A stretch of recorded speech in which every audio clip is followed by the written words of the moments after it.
Meanwhile, Los Angeles firefighters making more progress to contain the flames as the dangerous Santa Ana winds are easing. The region not out of the woods yet. 3 fires bigger than 300 acres are still burning as they approach containment. At least 25 people are confirmed dead. More than 24 remain missing. Police arrested at least 58 people for crimes, including looting and curfew violations. More than 12,000 structures have been destroyed by these flames. And a new Fox News poll, new investigation finds a budget cut made by Mayor Karen Bass may have directly impacted firefighters' ability to fight those flames. Joining me now is syndicated radio talk show host The Larry Elder Show and former California gubernatorial candidate Larry Elder. Larry, good to see you. Give us your reaction to what has taken place here in your home state. Well, morning, Maria. I suppose in a tragedy like this, it's never a good time to say, I told you so. But I told you so. I wrote a book about all of this, about how mismanaged California is when I ran in the 2021 election to recall Gavin Newsom.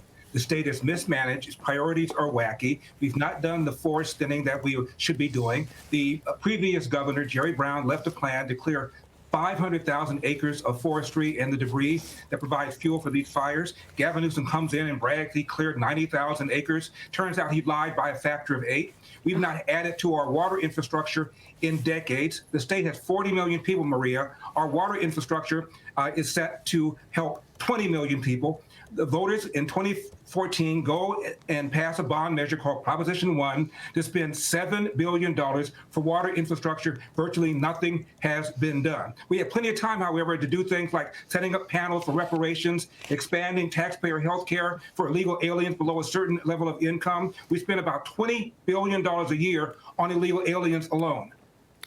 Yeah, it's true. And I wonder why the policies have been such to actually enable these wildfires to get worse. I spoke with Devin Nunes Sunday, a longtime California congressman who entered politics because of his knowledge of farming. Here's what he said. Watch. But it's pretty simple. It's water, it's grazing, it's logging. Those industries have all been hampered. If you look at agriculture, we're down in land that's being farmed because of lack of water.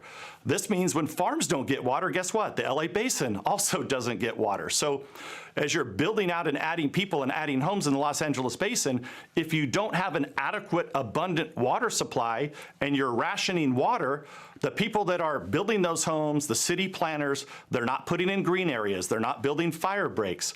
If you run the farmers and ranchers out of the state of California, guess what? You don't have the animals to sit there and graze. So a combination of the proper land management would solve all of this problem. Now, what's going to happen? They're going to, just like they've done for the last 20 years, California's going to run to the federal government, and they're going to ask for money. And I think this time, hopefully, I think President Trump and the Republicans in Congress will say, look, we're just not going to keep doing the same thing again. So California's going to need a lot of money. What about that, Larry? What do you say the fires could have been preventable by? I mean, Devin Nunes is talking about those 3 issues: farming, grazing, logging, and water.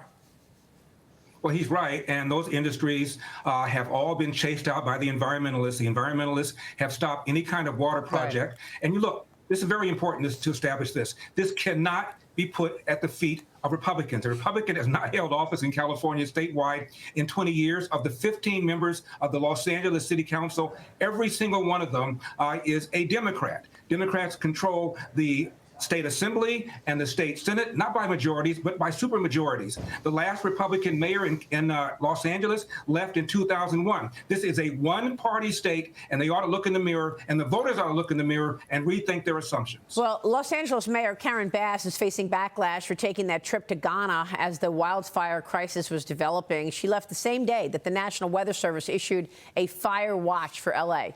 and was said to be at an embassy cocktail party as the fires were erupting. She told the New York Times in 2021 that she would not travel abroad. She said that before she took office. Her ability to lead being called into question now as recall campaigns for both her and Governor Gavin Newsom have launched. Larry, your thoughts on these two politically?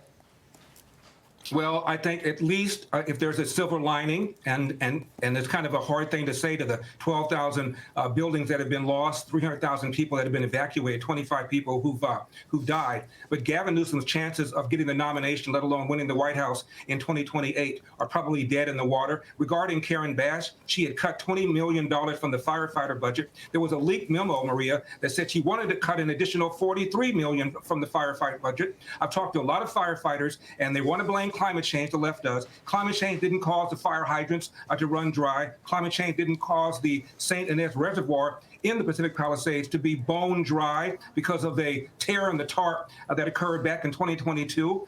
It did not cause the manpower shortages. A couple hundred firefighters were let go because they refused to take the vaccine. And when the mandate was lifted, not all of them came back. So all this is at the hands of mismanagement done by these Democrats. And I really want to warn the voters in California, please rethink your assumptions. Stop pulling that lever for the D just because they're Ds.